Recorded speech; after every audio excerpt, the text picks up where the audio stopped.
Hello.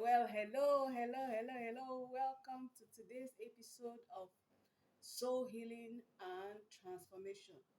And my name still remains Coach Gloria. I welcome you to today's episode that will be talking on verbal abuse.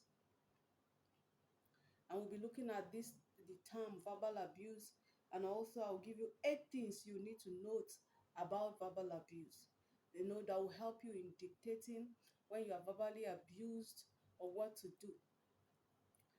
Verbal abuse is when someone intentionally or unintentionally, repeatedly uses negative, humiliating, abusive, or degrading words on you. When the person intentionally or unintentionally, that means that the person can actually be abusing you verbally without even knowing uh, the depth of what he's doing to you.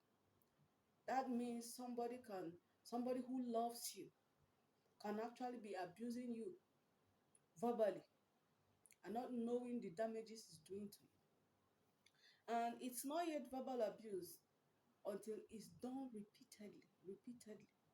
When the person continuously uses, negative, derogatory words, demeaning words on you, then it's verbal abuse. Let's look at what the Bible says in Proverbs 12, verse 18. It says, "There is one who speaks like the piercing of a sword, but the tongue of the wise promotes health." There's one who speaks like the piercing of the sword. That means your words are likened to a sword. Your words can actually pierce the way a sword can pierce.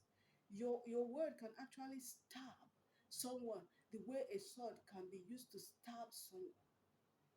So the way swords leave scars on the physical body, that is how your words can leave scars on the soul of people when you use it negatively.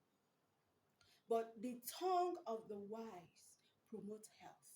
When you use your word to build up, when you use your word to bless people, when you use your word to promote people, then your word can bring healing. It can promote health. It can be an encouragement to others. And Proverbs 15 verse 4 also says, "A wholesome, that is a gentle tongue, is a tree of life." A wholesome tongue is a tree of life. But perverseness in the tongue breaks the spirit. Your word can break someone's spirit. Your word can wound someone's spirit. Your word can crush someone's spirit. That's how deep words go. It doesn't just end in the surface. It goes deep down to the soul. It goes deep down to the spirit.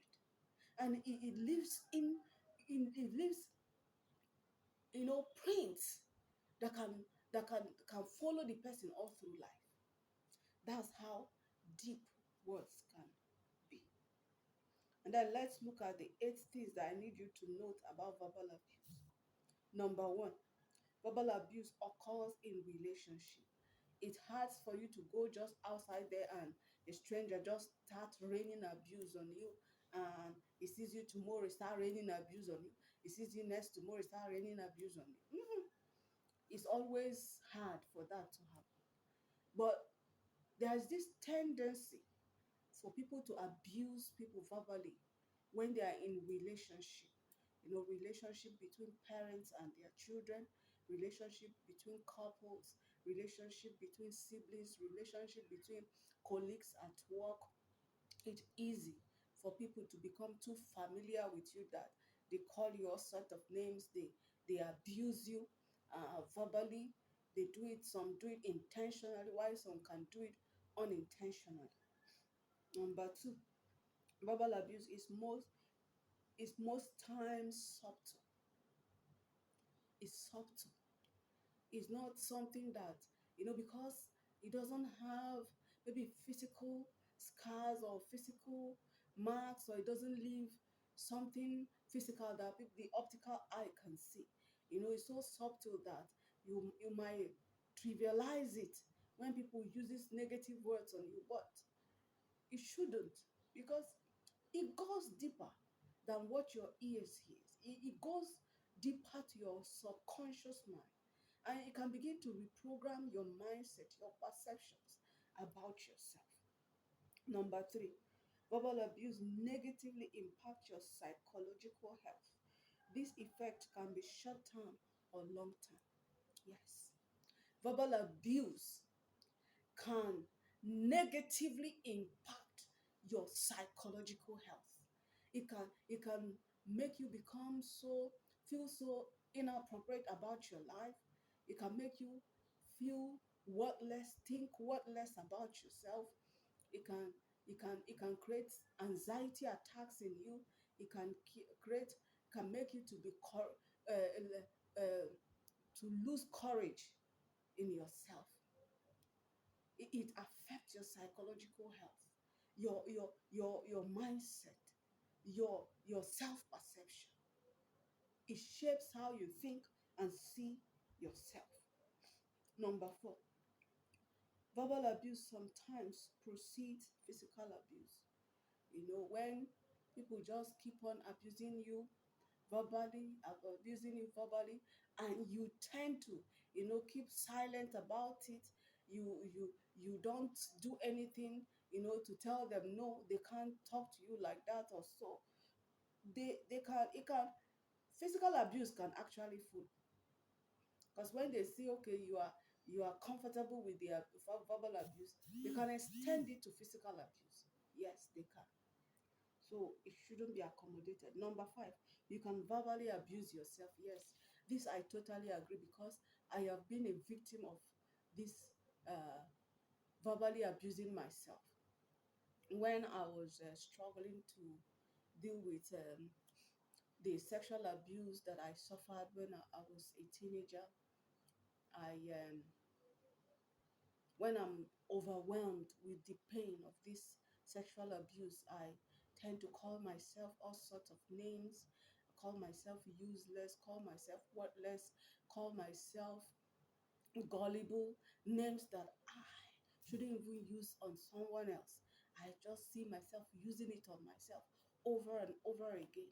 And these things began to impact my self perception. It began to impact my self esteem negatively. Number six, people who are victim of verbal abuse often overlook it because it feels like a normal way of communication or correcting someone. No, I said no, it is not. There are better ways to communicate with someone than using abusive or negative ways or words on the person. When somebody does something wrong, there are ways you can correct them in love. You can correct them in an appropriate way, not by demeaning them by the words you use on them, calling them useless, calling them foolish, and all that. It's a no, no, no. It's a no, no, no. Number seven, the impact of verbal abuse is not targeted at your ego, but at your self esteem, your self perception, and self concept. Yes, your ego is the least of the areas that self verbal abuse affect. It goes deeper than your ego. It goes to your core. It impacts your core. It impacts how you see yourself, your self concept. It impacts how you think about yourself, your self perception. It impacts how you carry yourself, your self esteem. It bruises your soul. And that is why you should never accommodate verbal abuse.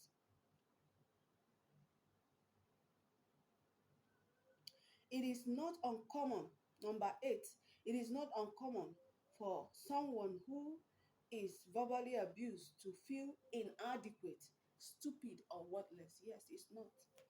Because these negative words that's constantly rained on you, has a way of touching your core, affecting your self-perception, affecting your self-concept and your self-esteem. And it can sometimes make you feel that you are worthless. You think you are useless. You think nothing good can ever come out of you. And that's an error because God created you better. God created you special. He created you original. He puts potentials in you. There are things you have to offer. You are a blessing. So stop allowing people pull you down with their words. Number nine, verbal abuse often comes from the ones we love and love us, and therefore we tend to make excuses for their behavior towards us. Because verbal abuse often occur in relationship, and these are people we love, and these are people who believe that loves us. So we tend to make excuses for their behaviors towards us. We tend to make excuses to say, blame ourselves for the way they talk to us. We blame ourselves. We tend to take the blame for them and then exonerate their ill behavior towards us. And this shouldn't happen. We shouldn't take blame for their immaturity, for their lack of emotional immaturity or their emotional immaturity. We shouldn't take blame for that. We shouldn't make excuse for it. And if you know how deep these words can cut into your soul, you will never make excuses for them. You will never allow anyone, whosoever, to use negative or degrading words on you. Because these words, they go beyond the physical and they settle in your soul. They settle in your spirit. They settle in your subconscious and they begin to shape how you think about yourself, how you carry yourself, how you see yourself. And nobody should have that kind of control over your life. So we must say no to verbal abuse. Thank you for being with us today in this episode. Please don't forget to drop your comment on the comment section. And if you have any question concerning verbal abuse or you want to help us deal with the pain of verbal abuse, please uh, leave your comments on the comment section and we will get right back to you. And thank you. See you next time. Bye.